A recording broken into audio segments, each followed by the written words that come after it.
15 நாள் சாப்பாடு இல்லை, பேச்சு இல்லை, தூக்கம் இல்லை. இந்த செத்து போடுச்சேன்னு சொல்றேனே.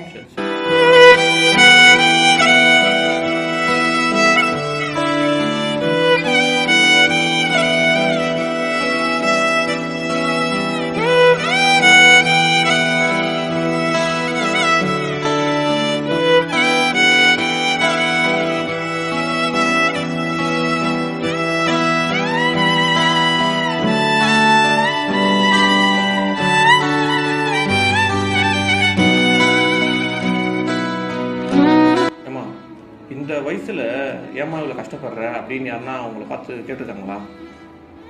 என்ன சொல்லுவீங்க அப்போ? என் சொந்த உடையில சாப்பிடணும், என் சொந்தக்காரில் வயசு 20 வயசுன்னு சொல்றீங்க.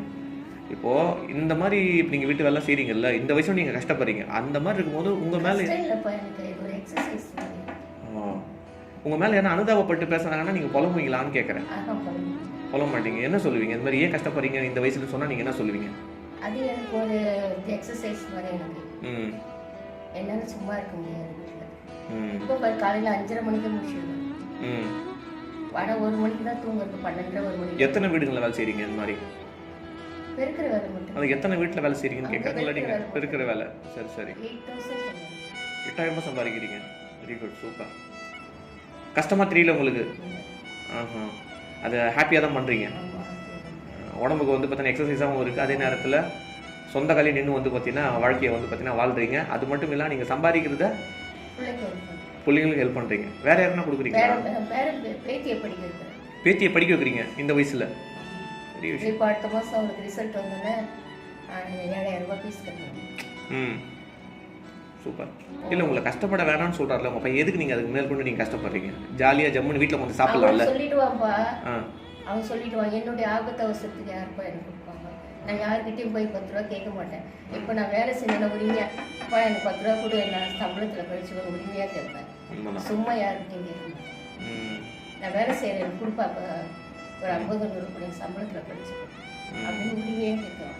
நம்ம உழைக்காத அவங்ககிட்ட போய் கேட்டோம்னா என்ன நினச்சிக்குவாங்க, என்ன அந்த ஆயா எப்போ பாருக்கு காசு கேட்குறேன் அப்படின்னு தப்பாக நினச்சிருக்கூடாது. நல்லா கஷ்டப்பட்டு உழைச்சி வர வருமானத்தில் வந்து வாழ்றது எப்படி இருக்கு? சந்தோஷமா இருக்கு. என்ன ஒன்று தனிமையாக இருக்கிறவங்கள அதான் ஒரு கஷ்டம்.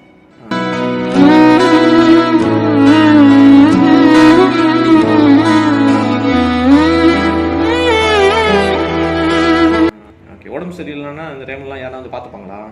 பையன்லாம் வருவாங்களா? உடம்பு சரியில்லை நான் ஒரு வாரத்துக்கிட்ட ஃபோன் பண்ணல, டெய்லி ஃபோன் பண்ணணும் என் பையனுக்கு. டெய்லி ஃபோன் பண்ணிட்டே இருக்கணும். ஆமாம், நான் பண்ணலைன்னா மருமக பண்ணுவான். டெய்லி ஏன்னா தனிமையில் இருக்கு, தனியாக இருக்கீங்க. என்ன ஒன்று ஆத்திரம் பயம் இல்லைப்பா. இல்லை, அந்த மெடிக்கல் ஹெல்த் கண்டிஷன் எப்படி இருக்குன்னு தெரியாது இல்லை உங்களுக்கு, அதனால ஃபோன் பண்ண சொல்கிறாங்க. ஹெல்த் கண்டிஷன் என்ன, கால் வலி நடக்கிறேன், கால் வலி தான். பட் என்ன வேற எதுவும் கிடையாது. கோல்டாக இருந்தால் அதுக்கு தகுந்த ட்ரீட்மெண்ட் நானே பார்த்துக்கிறேன். இப்போ கை கால்லாம் வந்து நிறைய பேருக்கு வந்து நல்லா தான் இருக்கு, ஆள்லாம் நல்லா தான் இருக்காங்க. ஆனால் வந்து அவங்க சம்பாதிக்கிறத பற்றி யோசிக்க மாட்டாங்க. அவங்க அதை பற்றி நீங்கள் என்ன நினைக்கிறீங்க? அது அவங்களுடைய இஷ்டம். அவங்கவுங்க மனசுல இருக்கிறது. எனக்கு என்னுடைய இது என்னன்னாக்கா, ஆண்டவர் எனக்கு எவ்வளோ நாளைக்கு தம்பு கொடுத்துருக்காரோ, இல்லை சாகர வரைக்கும் எனக்கு தம்பு கொடுத்துருந்தாலும் நான் வேலை செய்வேன். நீங்கள் நினைச்சீங்கன்னா காரணம் சொல்லலாம், எனக்கு வந்து வயசாயிடுச்சு, என்னால் முடியல அப்படின்னு சொல்லி காரணங்கள் நிறைய சொல்லலாம். வேலை போய் கேட்க நாட்கள் எங்களாலே செய்ய முடியல, வயசாகி போச்சு, எப்படிமா செய்யறேன், எனக்கு ஆண்டவர் வேலை கொடுக்கணும், நான் செய்யறேன், அந்த மாதிரி சொல்லுவீங்க. மற்றவங்களையும் உங்களையும் வேறுபடுத்தி காட்டுற ஒரே விஷயம் உங்களுடைய உழைப்பு தான். உங்களால் முடியாதுன்னு உங்ககிட்ட நீங்கள் மட்டும்தான் சொல்ல முடியும். அப்படி உங்கள் வாய் உங்களிடம் சொல்லுது அப்படின்னா நீங்கள் செவிடனாக இருங்க. கடவுள் எல்லாத்துக்கும் ஒரு விலை வச்சுருக்காரு. அந்த விலை என்ன அப்படின்னா உங்களுடைய உழைப்பு. உழைப்புக்கு வயசு கிடையாது. உழைக்காமல் இருக்கிறது தான் தப்பு. உழைக்கிறது எப்போவுமே